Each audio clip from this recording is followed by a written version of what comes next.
Hi everyone, welcome back to the Gravediggers with Partizan Belgrade. We're about to kick off Season 6. We've had a relatively quiet window. We've not made too many signings. And we've got another objective that we look like we could tick off today if we wanted to. You'll see what I mean in a minute. Let's go.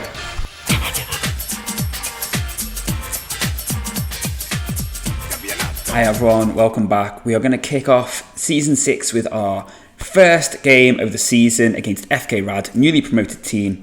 And like I said, we've got a couple of transfers to look into. And one potentially really, I would say, real coup for the club if we can pull it off. I don't think we will. But if we did, I think it would be a massive, massive statement on where we've come from and what we're able to do in terms of transfer business. But before we do all that, I don't often ask this, but if you would all do me a massive favour, as soon as it starts Season 6, drop a like on the video down below and leave a comment as to what you think we are going to achieve this season. Obviously, we've got Champions League, we're going straight into the league phase. Can we retain the league? And can we retain the Serbian Cup? They are going to be our two main objectives this season that I really want to do my bestest to achieve. And obviously a bit of competitiveness in the Champions League, getting into the knockouts, potentially ticking off another box if we can this season. So some of you might remember that when we started this save, we set ourselves a series of objectives, including this one. So we wanted to try, within 5 years, so starting the first game of the 27-28 season, this one, have 6 homegrown club players in that 11. Now, we can do it. Don't get me wrong, we can do it. Now, frustratingly, and I'm sure there probably is a more effective way around it, but the easiest way I can show you is going into the squad registration screen, going for the Champions League, because it gives us the lovely HGC logos that I'm looking for. I could do it all through this way, but it's so much easier just to have the HGCs on. Now, the 6 players that could quite easily start this game and most of the season, really, if I was so inclined, would be someone like a Tomislav Vucic. Haris Zulic, maybe if we wanted to, but I don't think he's ready for it yet. Same with Igor Balatovic. But realistically, we're looking at Tomislav Vucic, who, don't get me wrong, by no means is a elite level player, but he's shown that he can do a job and can perform at a decent level in this division. Other players, Milan Aleksic, well, he is going to be our probably go-to number 10 alongside him and Kenan Yildiz, so he will be starting anyway. Mihailo Ilic has shown himself, certainly in the last 18 months, that he is good enough to play pretty much week in, week out for us, certainly in the league, maybe not in the Champions League, alongside Guillermo Gaspar. Nemanja Jovic, we know, he is our captain. He is always going to have that inside forward slot on the left, pretty much regardless, to be honest with you. And I might be limiting myself a little bit, because I'm sure there probably are better players out there.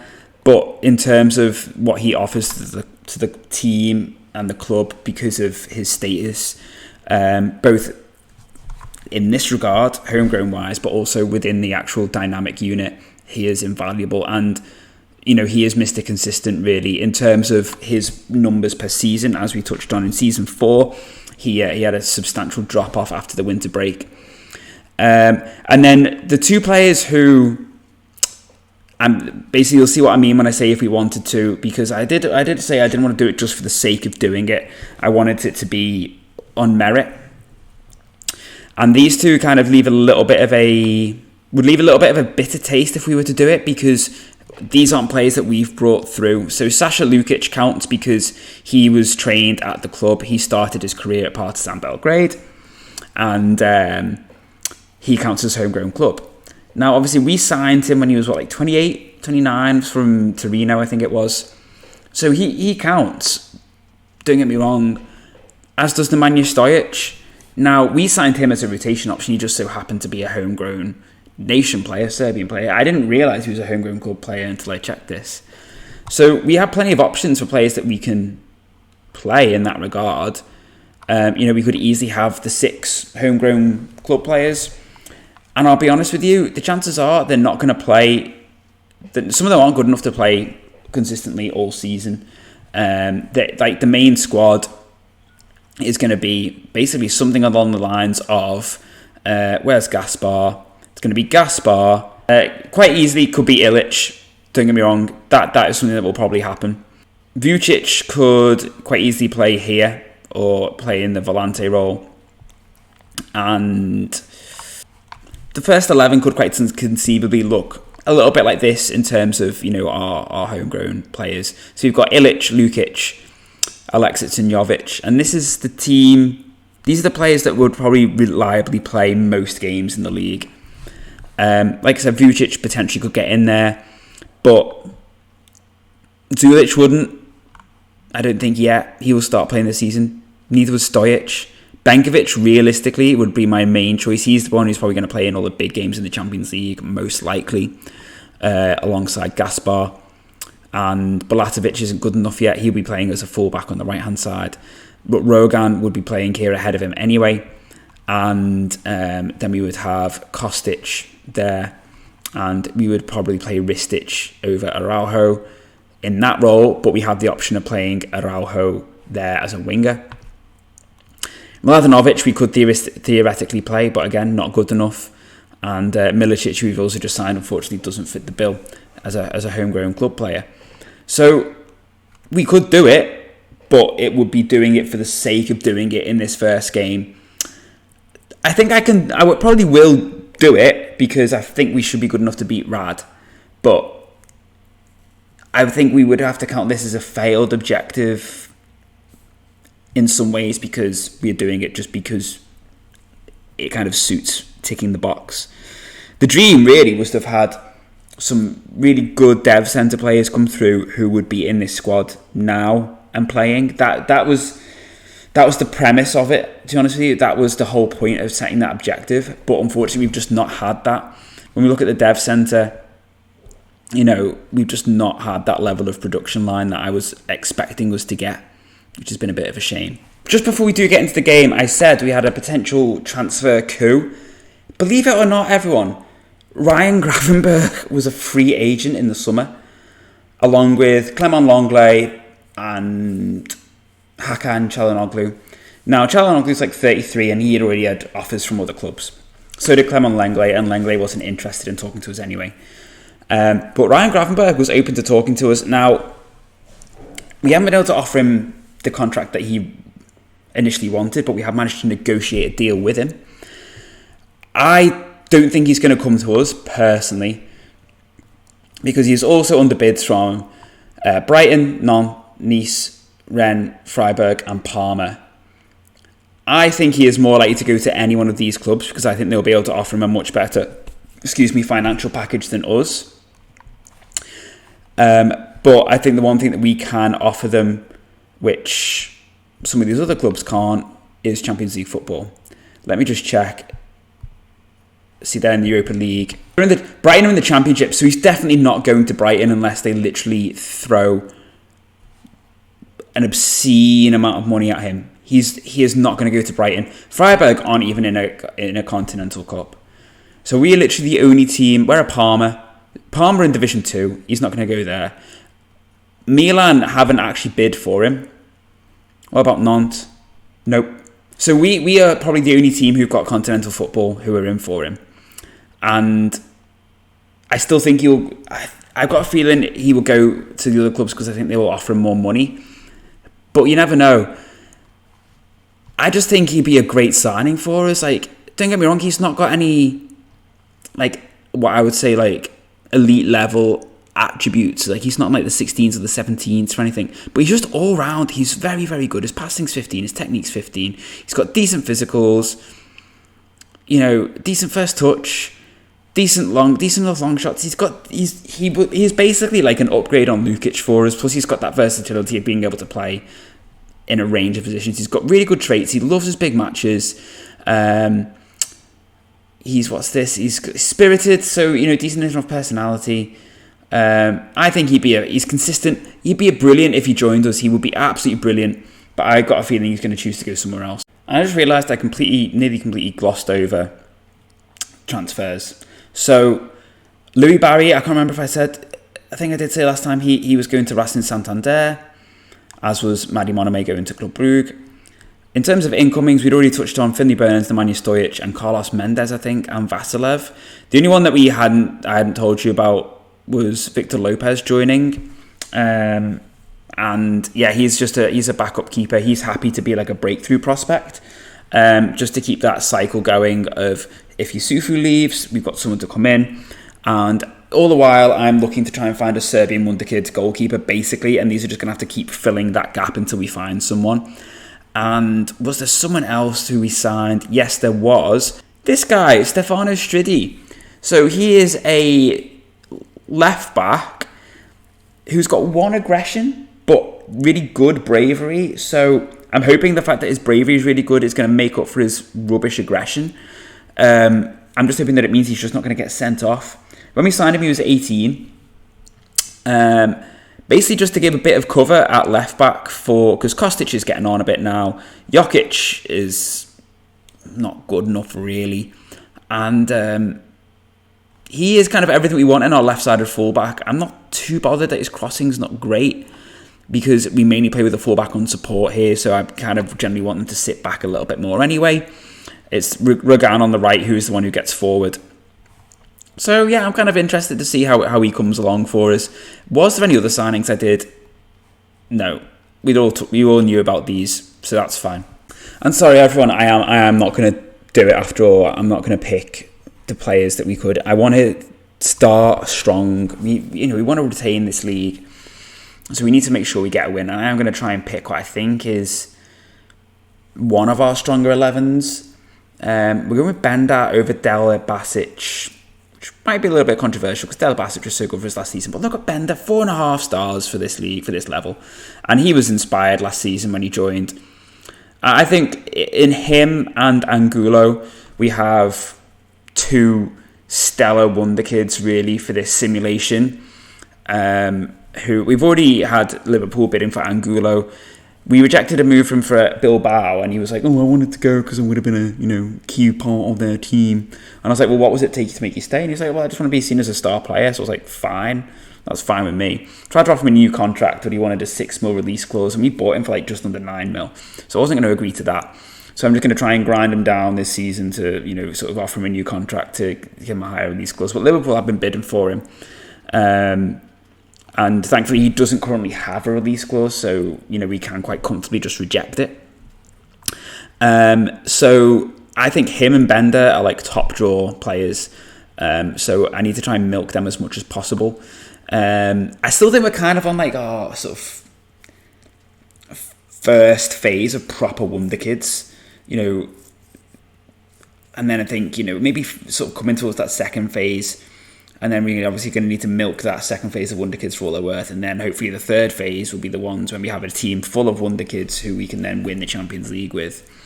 Hopefully all Serbian. Obviously I want to be starting a Champions League final with 11 Serbian players in the 11. That is a throwback to this. This is another objective we set ourselves.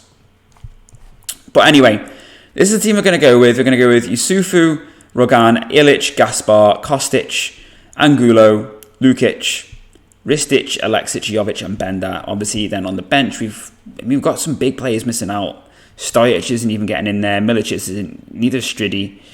Zigashresh is just coming back from injury. Michael and Alcalde also not getting in there because we've got Yildiz who can fill in for that number 10. I am going to have to trim this squad. I know I am going to have to trim it, definitely. There's too many players here that I'm going to struggle to keep happy. But Raul Walter is in there. Probably look to give him a game as well if we can. If there's space for Finley Burns as well. Ranko Jokic. Sivanovic is on the bench. Jose Maria is on the bench. Benkovic is going to start on the bench. Yeah, some big names missing out, but we'll see. Like I said, I'm going to have to trim this squad. So for the only game of today's episode, start again, is this one against FK Rad, newly promoted team, and we should really be looking to win this, to be honest with you. And I'm optimistic. I'm optimistic that we can get a result. Slight regret about us not being in a position where I would happily say I could achieve that objective of having the homegrown club players, but I would have just been putting those players in for the sake of it, knowing full well that next game and pretty much every game going forward that wouldn't be what the 11 would look like. Rogan's going through it. Ristic scores inside a minute and a half. And here's someone I'll be definitely looking to see more from this season. He had a decent season for us last time out. But I'll be definitely looking for a bit more from him. But he's gone and got the goal. And we are using the 4-2-3-1 tactic that we finished last season with, which we used to use. We're just going to carry on with that because that worked so well for us towards the end of last season. So we're going to stick with that. And when I say trim the squad, there are players who I am turning bids away for at the moment in Gaspar and Michael. And Jovic makes it 2-0. Angulo, as we've touched on. Lomini de Araujo is also subject to a few bids. So some might be taken out of our hands if clubs decide to hit their release clauses. But for now, I am just going to have to try and find a way of keeping everyone happy. But that's 2-0 inside 7 minutes is a great way of getting morale good.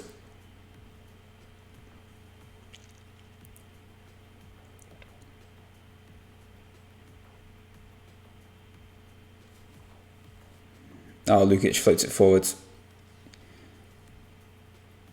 Oh, Ristic is in. And he's 3-0. A lovely pass from Sasha Lukic there.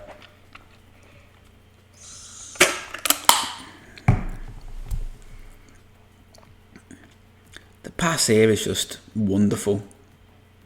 Some lovely football, like one-touch football. Ristic down from the knockdown to Alexic, who then locks it back first time to Lukic, and then Lukic just dinks it over. And Ristic has got a second at the game. Just what I wanted. Kostic, good idea. Iñaki Angulo, who, I've tweaked the tactic to sort of try and get the most out of him. So he's playing as a deep-lying playmaker on defend. Oh, Stan! Stop! Stop it, Stan. Wow. So it was that Jovic with the assist. It's 4-0 inside 16 minutes. Over the shoulder, running away from goal, bottom corner, opposite side. Unreal. And I've completely forgotten what I was saying. So that's good.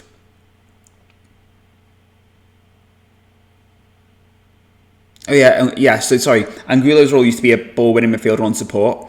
But I feel like that is basically hobbling his playmaking ability. Plus, his tackling's like 11, so he can still play as a defensive player, not as well as maybe like Zivanovic, but his passing and his vision and everything like that certainly makes up for it. So I'll be looking for him to improve. Oh my word, Gaspar, dude, what the hell? Yeah, so we're looking for Angulo to improve on the defensive side of his game, but I'm hoping that he's going to bring a bit of passing and flair. What is Gaspar doing? That's awful, man. Awful, awful, awful.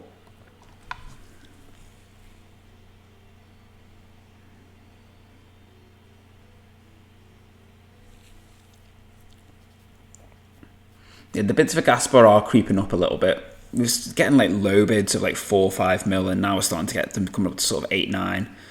So I would rather try and keep him for another season. I've already kind of had this conversation with myself. I'd rather try and keep him for another season, give him another game playing, like another season playing Champions League football and everything, and then hopefully sell him for like, sort of 12 to 15 mil the following season. I think that's probably going to be his peak value. But if he ends up leaving this season, we'll just promote Michael over him instead.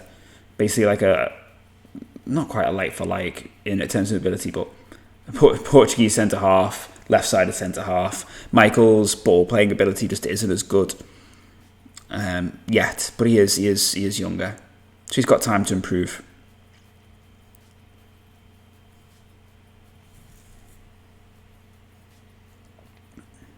Penalty, and it'll be Ristic taking it, I imagine. Chance to get his hat-trick.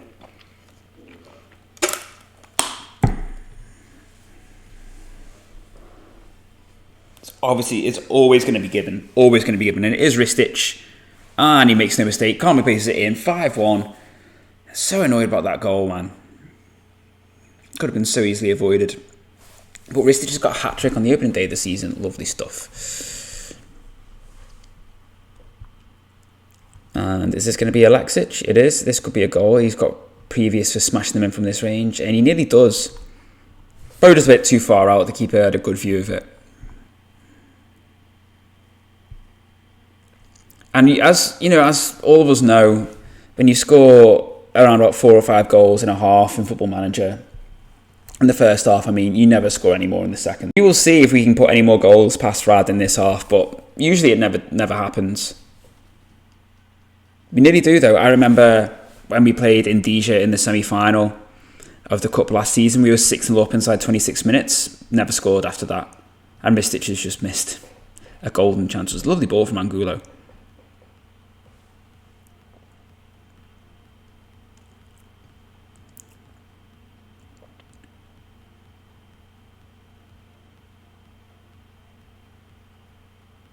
Nice. That was so easy. So easy for him. They just gave him all the time in the world. And Leicester just get his 4th goal of the game and our 6th. So we have managed to dispel the second half duck. Look at that. So easy. Lovely finish. Jovic pulling the strings. I think that's 3 assists. 2 assists maybe. Oh, come on, lads. That was too easy. But if I demand more from the defenders, they'll see their arses. Let's make some subs. We made 4 changes. So Finley Burns is getting his debut. He's come on for Guillem Gaspar. Zivanovic has come on for Angulo. Kenan Yildiz has come on for Alexic. And Dela Basic has come on for Bender. And we've got 1 sub left, which might see us bring on De Araujo for Ristic. 6-2. 6-2. Come on, defence. Seriously, guys.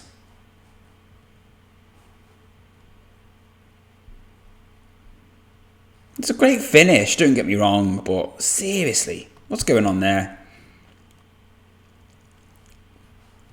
I think we give Ristic his standing ovation as he comes off the pitch. We'll bring on De Araujo. And the thing I like about having De Araujo in as an option, either and Ristic on that side, is whoever starts, we can then bring on a completely different player in as a sub. So Ristic obviously cuts inside, and De Araujo is happier sort of trying to run down to the byline and pull a cross in. So it's quite nice having that flexibility because, both of them can change a game. Dela Basic is in. Lovely ball from Kostic, and he gets his first goal of the season. We're looking for more of the same from Dela Basic, but he's going to have to... He's got a lot of competition. Because Bender and Ristic, Ristic remain playing on the right, but he can play as a striker. But that's a great finish from Dela Basic. Yildiz can even play as a striker as well. Yeah, we can just play him as an attacking winger, and he just offers us something completely different. But it's going to be 7-2. It's going to be 7-2. Is it going to be 8-2? 8-2? 8-2? 8-2 would be nice. Dela Basic holds it up too long. He's running away. Finds De Araujo, who does make it 8-2. Yes! And that's a great finish from De Araujo. Top corner. Bang. Lovely stuff. What a start to the season. Dela Basic, to be fair, I thought, he's messed this up. But he plays a lovely ball to De Araujo, who's just come off the bench 10 minutes ago, and he hammers that in with a bit of welly. Brilliant. Meanwhile, our rivals, we had Stankom winning 4-2, and Vojvodina losing to Red Star 2-1. So... decent starts all round for the big guys, with the exception of Vojvodina, really.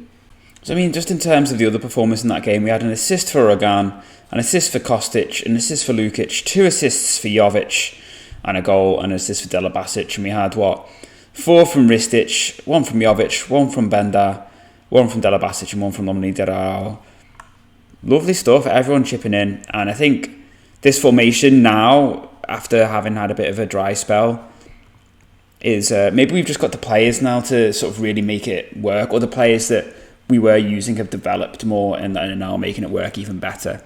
honestly, it could be quite scary what we could achieve. I'm quite excited. If it's one game, it's a newly promoted team, but to win 8-2 is so comprehensive. So I'll be interested to see what we can do when it comes to Champions League. Obviously, we don't know who we've got yet. We're still in July. It's a very early start to the season, this one. I don't know why it started so early. But, we're going to have an awful lot of games under our belt before we even get round to the start of the league. Of the Champions League, sorry. It's going to be around here, and we're going to have played, 13, 14 games by then, maybe? No, I'm chatting rubbish. 10 games by then. So we're going to be well in a groove, hopefully. If that's anything to go by. Our first real challenge in the league doesn't come until August when we play Stancom.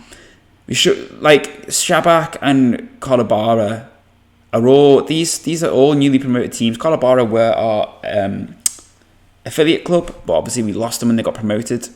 So we replaced them with another Prva Liga team. And then we've got Kruševac, Gat, Voždovac, Srdelica, and then we've got Stancom. Last season we played Stancom, Vojvodina and Red Star all within the first 5 games. The first game against Red Star is until October. And then we finish off with them just before the league split. So I'm buzzing after that, everyone. Absolutely buzzing. I will see you next for the Champions League. I think that's going to be the next logical time to bring it back. I think I'm just going to fly through these games and bring it back around here. So, I hope you all enjoyed that episode, everyone. I know I certainly did. And I will see you all very, very soon. Bye for now.